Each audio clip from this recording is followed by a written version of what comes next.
사랑하는 영락교회 지체들에게 주 안에서 평화의 인사를 전합니다. 오늘은 10월 26일 월요일입니다. 오늘의 묵상 본문은 예레미야 36장 1절로 32절까지의 말씀입니다. 오늘의 본문 말씀 36장 1절부터의 말씀은 이렇게 시작합니다. 유다의 요시야 왕의 아들 여호야김 제4년에 여호와께로부터 예레미야에게 말씀이 임하니라. 다시 시점이 뒤로 가장 앞으로 이제 밀려서 올라갔습니다. 여호야김 제4년이라고 하면 주전 605년이죠. 32장하고 비교하면 18년 전으로 돌아간 겁니다. 지금 예레미야의 말씀 가운데 시점이 아주 가장 앞에 있는 부분으로, 물론 요시야 왕 때 시작했지만 그 직후에 까지 3차 포위해서 예루살렘이 망하기 직전까지 왔다가 1차 포위가 됐던 586년에서 605년까지 다시 시점이 뒤로 간 것이죠. 605년은 아주 역사적인 해죠. 이 소아시아에 팔레스타인의 운명을 바꾼 갈그미스 전투라고 하는 팔레스타인의 패자였던 애굽과 신흥으로 떠오르는 바벨론이 갈그미스에서 운명을 건 전투를 벌여서 바벨론이 대승을 거두게 되죠. 그리고 팔레스타인을 그 해에 휩쓸고 예루살렘까지 포위하게 되는 해, 그것이 이제 605년의 해입니다. 그 4년 전에 애굽이 예루살렘을 차지하고 여호야김 왕을 세웠죠. 여호아하스 왕을 쫓아내고 요시야의 넷째 아들을 쫓아내고 둘째 아들을 왕으로 세운 것입니다. 그런데 이 4년에 다시 이번엔 바벨론에 의해서 이제 예루살렘이 포위되는 첫 번째 바벨론의 등장이죠. 그때 주님의 말씀이 임했는데 그 말씀이 그 뒤에 나오는 모습과는 달랐다는 겁니다. 2절에 보면 너는 두루마리 책을 가져다가 내가 내게 말하던 날 곧 요시야의 날로부터 오늘까지 이스라엘과 유다의 모든 나라에 대하여 내가 내게 일러준 모든 말을 거기에 기록하라. 요시야 왕 때부터 말씀을 증거했는데 그 말씀을 증거한 것을 전부 다 기록하라는 거죠. 그 20여 년간 선포됐던 말씀들을 책으로, 두루마리 책으로 기록해라, 이렇게 주님이 말씀하고 계십니다. 그 두루마리 책이라고 하는 말은 메길라라는 말인데 갈랄이라고 하는 말에서 온 거예요. 굴리다라는 뜻입니다. 이 파피루스나 가죽의 양쪽에 기둥을 세워서 그 기둥에 묶여진 글을 돌돌돌 말아서 두루마리로 만드는 거죠. 지금도 유대인의 회당에 가면 이 성경 말씀을, 히브리 바이블의 말씀을 이렇게 두루마리로 가져다가 이렇게 펼쳐서 낭독하는 걸 보게 되죠. 지금은 종이로 되어 있지만 그 시대는 파피루스나 가죽으로 되어 있었다고 합니다. 그래서 이 두루마리 책으로 만들어라 라는 주님의 말씀이 임하게 되는데 그 말씀을 기록하는 것이 가죽이었을 것이다, 파피루스였을 것이다, 이런 논란이 있는데 아마 파피루스였었겠죠. 가죽은 굉장히 귀한 것이었기 때문에 파피루스에 기록한 것이 맞지 않았을까. 또 뒤에 보면 그것을 칼로 베어다가 불에 태우는 장면으로 봐서 파피루스가 더 설득력이 있지 않나 싶습니다. 그래서 그것을 두루마리로 책으로 만들어라 하는 주님의 말씀이 임한 거죠. 그런데 주님은 왜 말씀으로 계속 선포되던 것을 그 뒤에도 말씀으로 계속 선포되는데 굳이 이 시점에 이것을 두루마리로 만들라고 하셨을까 하는 것이 오늘 말씀의 도전입니다. 왜 두루마리였을까요? 왜 책으로 이것을 만들라고 하셨을까? 이것이 오늘 말씀의 도전인 거죠. 4절에 이에 예레미야가 네리야의 아들 바룩을 부르매 바룩이 예레미야가 불러주는 대로 여호와께서 그에게 이르신 모든 말씀을 두루마리 책에 기록하니라. 바룩이 이것을 기록했다고 해서 바룩에게 하나님의 영감이 임했다 이렇게 볼 수는 없겠죠. 예레미야에 임한 그 성령의 말씀을 읽어주는 대로 바룩은 서기관이 되어서 그것을 기록했다라고 보는 것이 더 정확할 것 같습니다. 분명한 것은 예레미야가 기록한 것이 아니라 바룩이 기록했다는 겁니다. 왜 예레미야가 글을 모르는 것도 아니고 예레미야가 직접 기록하면 되지 더 정확할 텐데 예레미야를 통해서 바룩이 기록하게 했을까? 이것도 오늘 말씀의 큰 도전이죠. 근데 여기에는 깊은 하나님의 뜻이 있는 것 같아요. 이 인연으로 인해서 바룩과 예레미야의 18년의 그 동역이 시작되는 겁니다. 18년 뒤에 아나돗의 밭을 되물려서 사괴되었을 때 그것을 바룩에게 위탁하죠. 바룩과 예레미야의 신뢰가 어떠한 것이었는가 하는 것을 이제 보여주는 거죠. 그러니까 예레미야의 그런 고독한 사역에 바룩이라고 하는 동역자를 주님이 세워주신 것이죠. 그리고 바룩을 세운 것은 오늘 말씀에 보면 더 깊은 뜻이 있습니다. 15절에 가면 바룩이 가서 그것을 낭독하게 되는데, 예레미야는 배척을 받고 예레미야를 가두고 하지만 바룩은 굉장한 존중을 받는 걸 볼 수 있어요. 15절에 가면 그가 성전에 가서 그 고관들에게 바룩이 읽었다는 것을 처음에 성전에서 읽고 나니까 고관들이 그것을 전해 듣고 바룩을 데려다가 바룩에게서 다시 그것을 낭독하게 되죠. 그리고 임금한테 가서 그것을 전하게 됩니다. 15절에 보면 그들이 바룩에게 이르되 앉아서 이를 우리 귀에 낭독하라. 바룩이 그들의 귀에 낭독하매, 바룩을 불러서 그 시대의 최고 고위직에 있는 사람들이죠. 그 사람들이 바룩을 서서 낭독할 필요 없고 앉아서 낭독하라. 그리고 우리의 귀에 낭독하라 라고 얘기하는데, 이것이 굉장한 존중의 표현이라는 거죠. 우리가 귀담아 들을 테니까 앉아서 얘기를 해주시면 우리가 잘 듣겠습니다, 이런 거죠. 왜 바룩에게 이렇게까지 대우를 하는가, 그가 왜 이렇게 존중을 받는가 하는 거죠. 거기에 비밀은 예레미야 51장 59절에 가면 네리야의 아들 스라야는 병창감이었더라 라는 말에서 나옵니다. 바룩도 네리야의 아들이죠. 신분사회죠. 그의 아버지가 누구인가가 그 사람이 누구인가를 말해주는 그런 시대입니다. 그래서 항상 누구의 아들 이런 표현이 나오죠. 근데 네리야의 아들 바룩과 네리야의 아들 스라야는 당연히 형제겠죠. 근데 그 스라야가 병창감이었다 하고 나올 뿐 아니라 시드기야 왕이 바벨론에 끌려갈 때 같이 바벨론에 가게 되는 그런 사람입니다. 그러니까 아주 핵심적인, 아주 그 예루살렘의 궁정 가운데에서 핵심적인 그런 권력의 집안이고 아주 귀족의 집안이라는 것을 보여주는 거죠.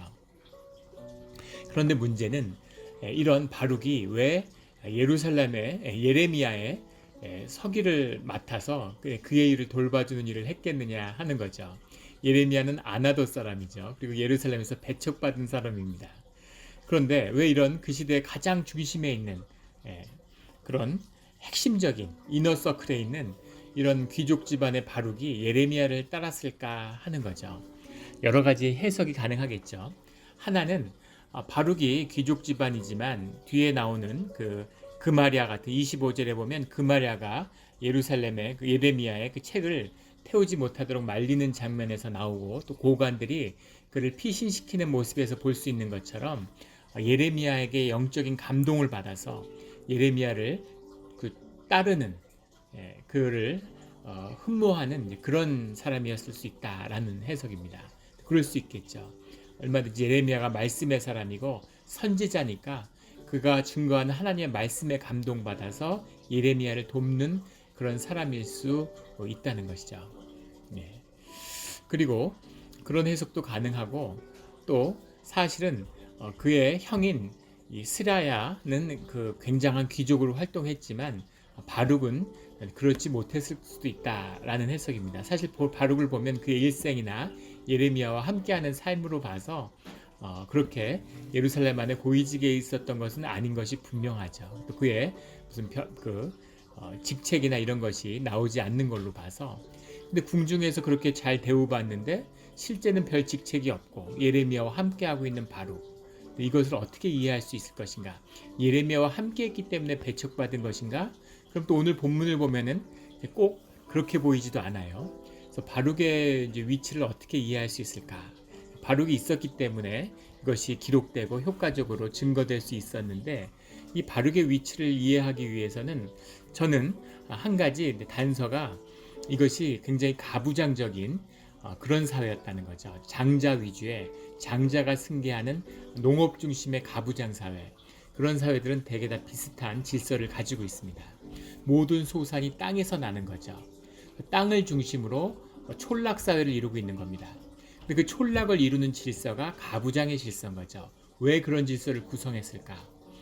그것이 내란과 분란을 자제하는 이제 그런 이유죠. 왜냐하면 땅들을 이렇게 나누어 갖게 되면 자손들이 그 땅을 통해서 땅을 더 차지하기 위해서 땅을 나눠 갖다 보면 처음에는 땅이 이를테면 우리식으로 뭐 1만석이 있었다. 만석군이다. 아들이 10명이면 그 다음 세대는 천석군이 되는 거죠. 거기서 다시 아들이 10명씩 태어나면 그 다음엔 100석군, 그 다음엔 10석, 그러다가 1석이 되면 그럼 먹고 살 수가 없어서 내란이 일어나는 거죠. 그것이 중국 역사에서 계속 반복되는 내란입니다.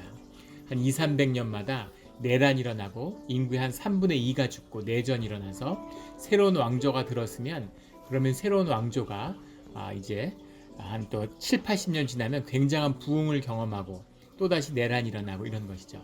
그것을 억제하고 농업사회에서 평화를 유지할 수 있기 위한 제도가 가부장적인 질서입니다.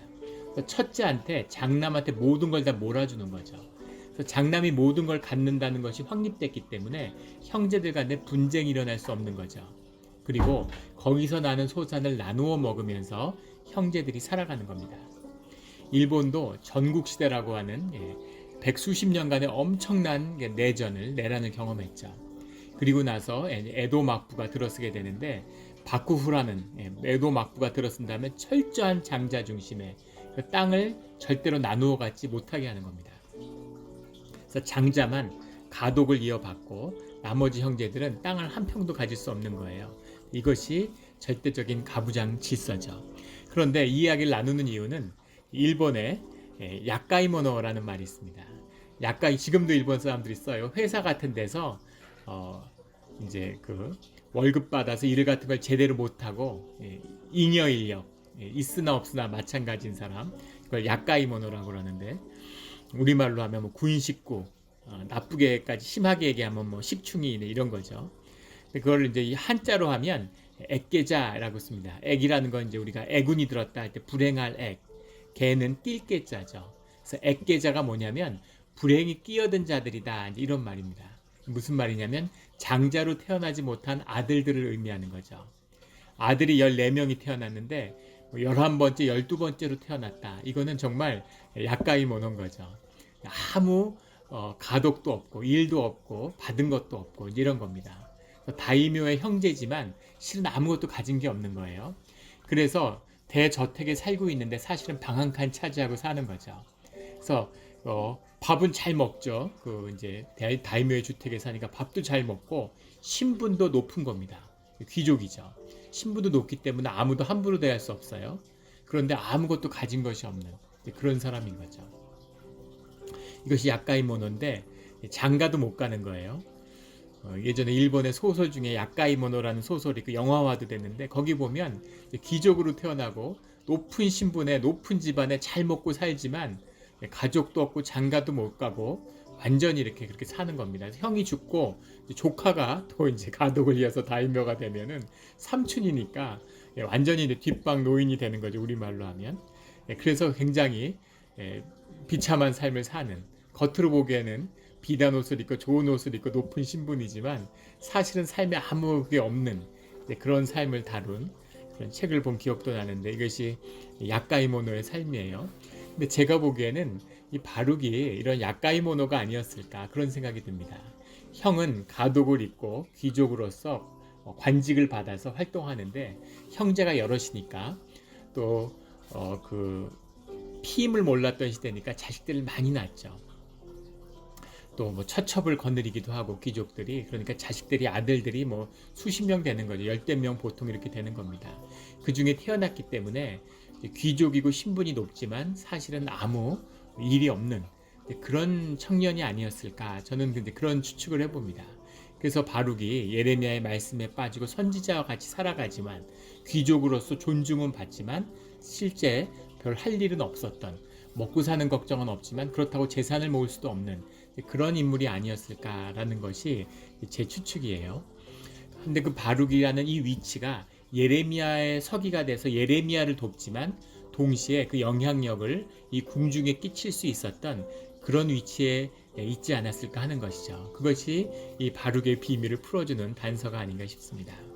5절에 보면 예레미야가 바룩에게 명령하여 이르되 나는 붙잡혔으므로 여호와의 집에 들어갈 수 없으니 붙잡혔으므로라고 되어 있는 말이 아차르라는 말인데, 이 말을 지금 우리가 개역 개정을 쓰죠. 근데 예전에 이 전에 판본이었던 성서공회의 개역 한글에 보면 감금당하여라고 되어 있습니다. 아차르를 감금당했다라고 해석했는데 원래 억제하다, 제지하다 이런 말입니다.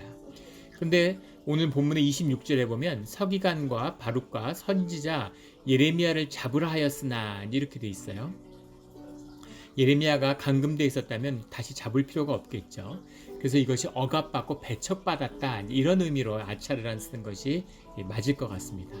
붙잡힌 게 아니라 사실은 배척받고 있으므로라가 더 정확한 말이겠죠. 그래서 성전에 여호와의 집에 못 들어오게 하는 거죠.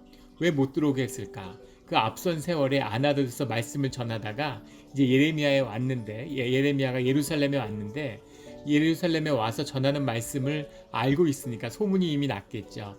그러니까 그런 말을 여호와의 성전에서 선포하지 못하도록 하기 위해서 그 출입과 여호와의 집에 성전에 못 들어오게 금지가 되어 있었던 것이라고 보는 것이 맞을 것 같습니다. 6절에 너는 들어가서 내가 말한 대로 두루마리에 기록한 여호와의 말씀을 금식일에 여호와의 성전에 있는 백성의 귀에 낭독하고 유다의 모든 성읍에 온 자의 귀에도 낭독하라.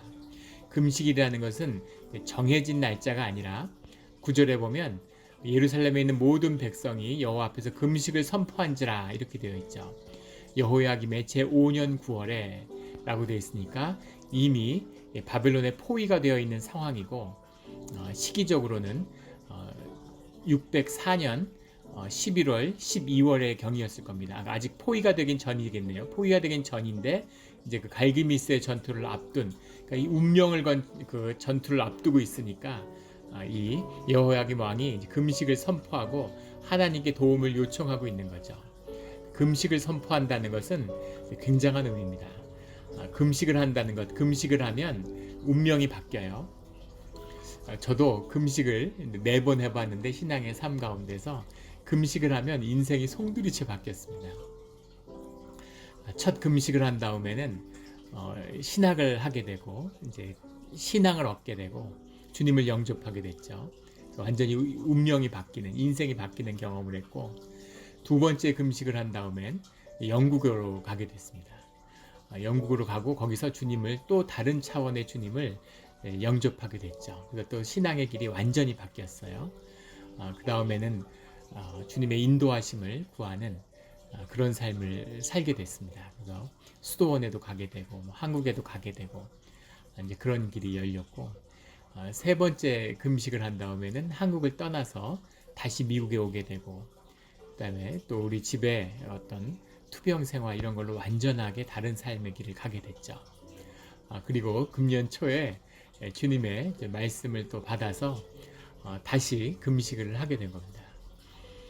저는 사실은 금식이 잘 안 맞죠. 먹는 거 좋아하고 교인분들이 다 아시죠. 공동체 우리 식구들이 다 아시는 거죠.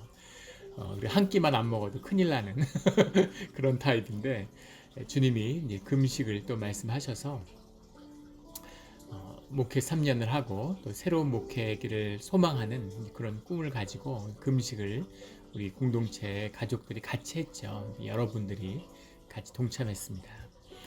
그런데 이제 금식이 끝나니까 무슨 일이 있을까 하는 기대가 있었는데 지금 7개월째 예배를 못 드리고 있어요. 또 완전히 상상도 못했던 전혀 새로운 그런 신앙의 길을 경험하고 있습니다. 금식만 하면 완전히 모든 제 주변의 일들이 뒤집히는 그런 것들을 경험하게 돼요. 근데 금식이라고 하는 것은 내 목숨을 내놓는 거죠. 곡기를 끊는 것입니다. 주님의 일을 이루어 주십시오. 그 대가로 제 생명을 치르겠습니다. 이것이 금식이죠. 그래서 금식을 하면 하나님의 역사가 반드시 일어나게 되는 겁니다. 이 예루살렘에서 바벨론의 등장과 예루살렘의 포위를 앞두고 있는 것고 갈기미스 전투 앞에서 금식을 선포했다는 것은 엄청난 것입니다. 예루살렘의 운명을 바꿀 수 있는 그 중요한 시기인 거죠. 그때 이 금식이 선포되니까 주님이 주님의 말씀을 전하시는데 그 말씀을 두루마리의 책으로 전하신 거죠.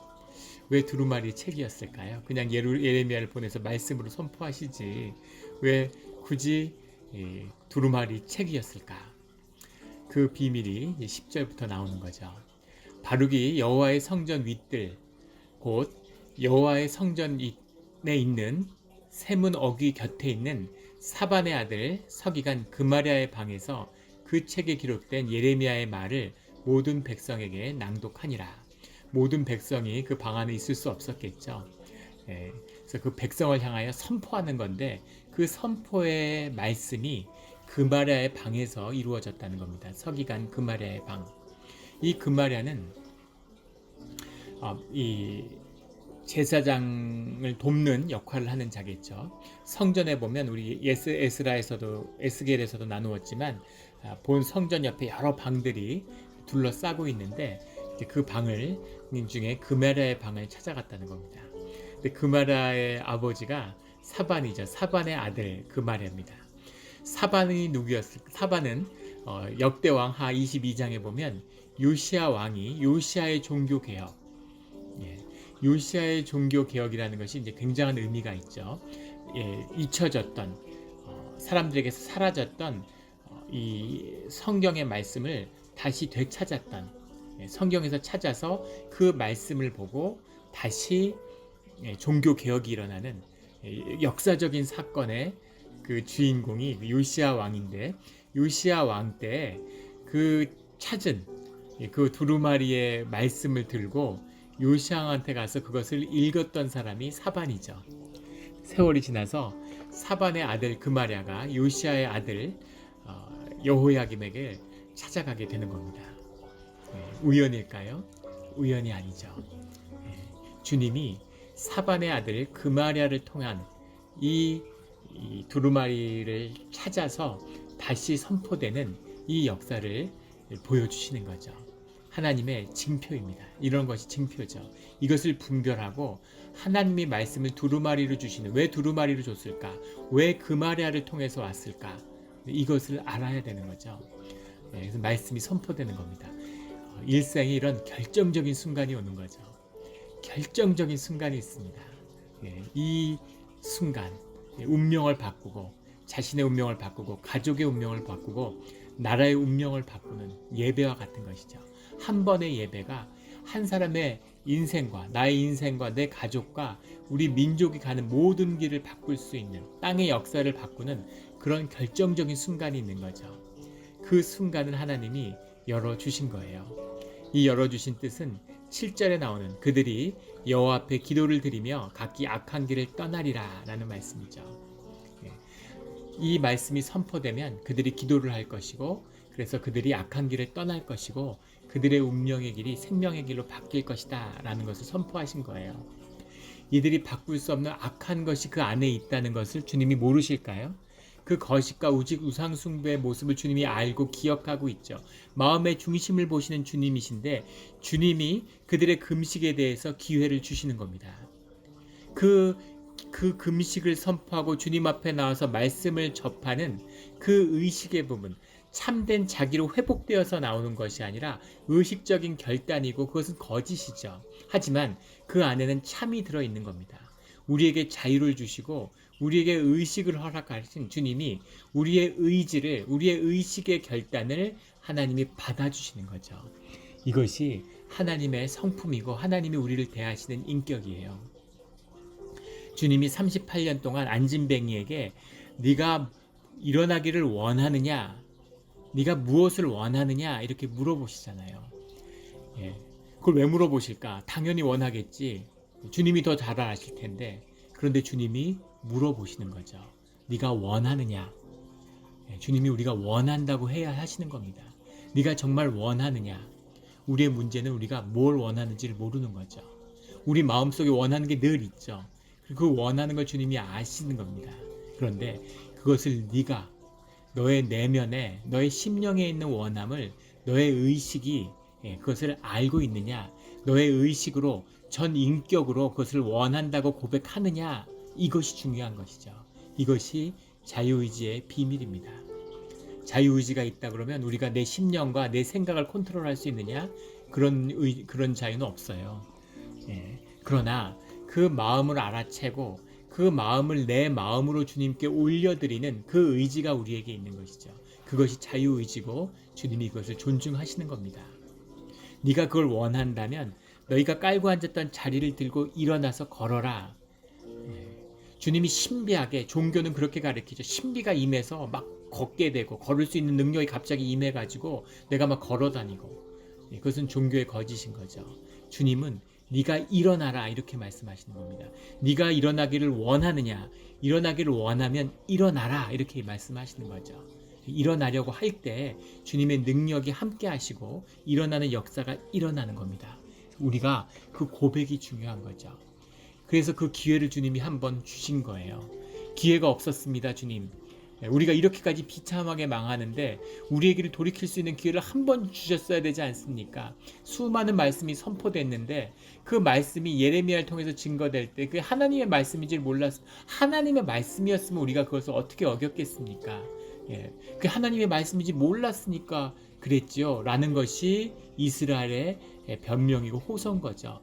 그런데 주님이 정말 그랬느냐, 너희가 내 말씀인지 몰랐느냐 라는 것이 이 36장의 말씀이에요. 오늘날 우리가 말씀을 편집했으면 시간의 순서에 따라서 쫙 이해될 수 있게 편집을 했겠죠. 근데 주님의 말씀은 그렇게 증거되지 않죠. 그런데 여기에 숨어있는 말씀의 비밀이 있는 겁니다. 왜 시점이 예루살렘의 멸망에서부터 이 시기로 돌아갔을까? 이것이 돌아간 이유가 있는 거죠. 주님의 말씀이 예레미야를 통해서 40년 동안 선포됐는데 이것이 하나님의 말씀인지를, 이것이 내가 선포하는 말씀인지를 너희들이 정말 몰랐느냐, 그걸 알 수밖에 없는 사건이 있었다는 거죠. 이것이 사반의 아들 서기관 그마랴의 방에서 발견된 바로 이 성경의 말씀입니다. 두루마리의 말씀이죠.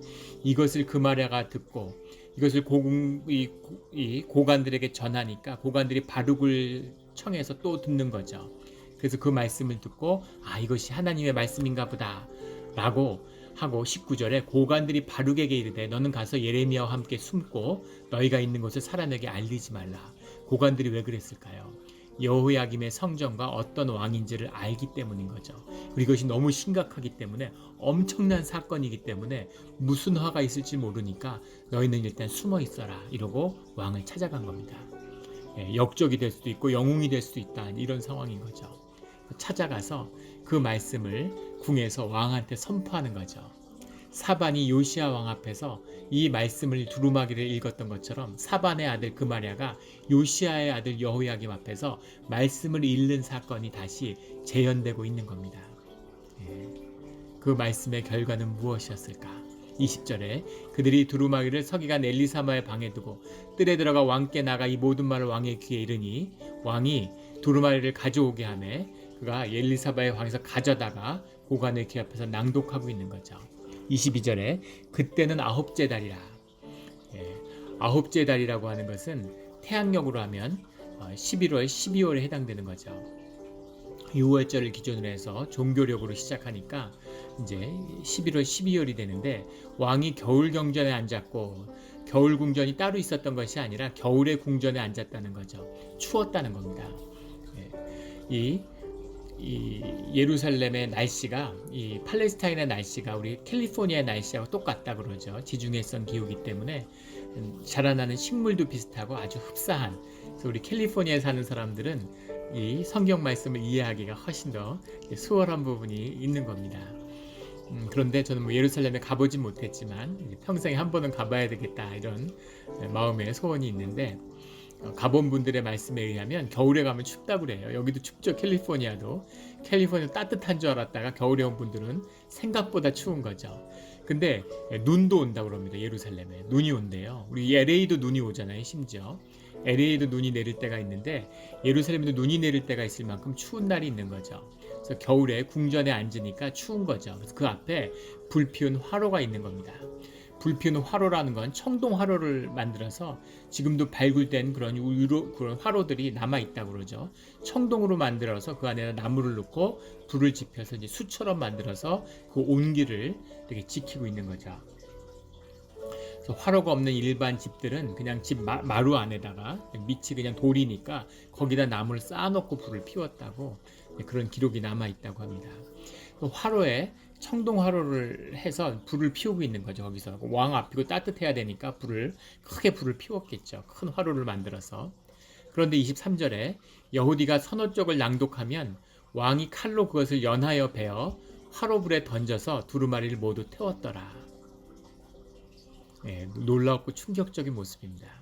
24절에 왕과 그의 신하들이 이 모든 말을 듣고도 두려워하거나 자기들의 옷을 찢지 아니하였고 주님의 말씀이 선포되고 그것이 임하면 주님을 향한 두려움으로 옷을 찢고 통곡을 해도 머리를 풀고 통곡을 해도 시원치 않은데 역대왕 22장에 보면 요시야가 그 말씀을 들었을 때 자기 옷을 찢고서 통곡을 했죠. 그런데 옷을 찢고 통곡하는 게 아니라 칼로 그것을 다 읽으면 그 읽은 부분을 찢어서 태우고 또 읽으면 읽은 부분을 찢어서 태우고 그렇게 했다는 거죠. 25절에 엘라단과 들라야와 그마랴가 왕께 두루마리를 불사르지 말도록 아뢰어도 왕이 듣지 아니하였으며 그마랴와 들라야가 왕이시여 이러면 안 됩니다. 큰일 납니다. 이렇게 하시면 안 됩니다. 라고 이야기를 했는데 왕이 듣지 않았다는 거죠. 듣지 않은 건 안 들리니까 듣지 않았다고 치는데 그걸 두루마리에 가져왔고 요시야 왕 때 종교개혁은 역사적인 사건이기 때문에 그의 사건을 모를 리가 없죠. 그리고 그것을 이야기해 줬을 텐데 그런데 왜 두루마리를 읽으면 이것을 연하여 베어서 찢었을까? 그리고 이것을 성경에 기록하고 이 사건이 가지는 중대한 의미가 있는 거죠. 왜 다 듣고서 다 들은 다음에 두루마리를 통째로 화로에다 던져갖고 태워버리지 다 듣고 태우면 될 거를 왜 중간에 그렇게 일일이 하나하나 잘라서 계속 읽으면 잘라서 태우고 읽으면 잘라서 태우고 이런 식으로 그걸 또 왕이 직접 이런 짓을 했을까 하는 거죠. 왜 그랬을까요? 이것의 중대한 의미는 사실은 신성모독인 거죠. 이것이 하나님의 말씀이 아니라는 것을 보여주고 싶은 겁니다. 이걸 무력화시키는 거죠. 저주의 의식인 거예요. 사람들이 이것이 하나님 말씀이라 그러니까 하나님의 말씀이라고 들리니까 두려운 거죠. 거기에 떨리는 마음이 있고 영향이 있고 웅성웅성 하는 거죠.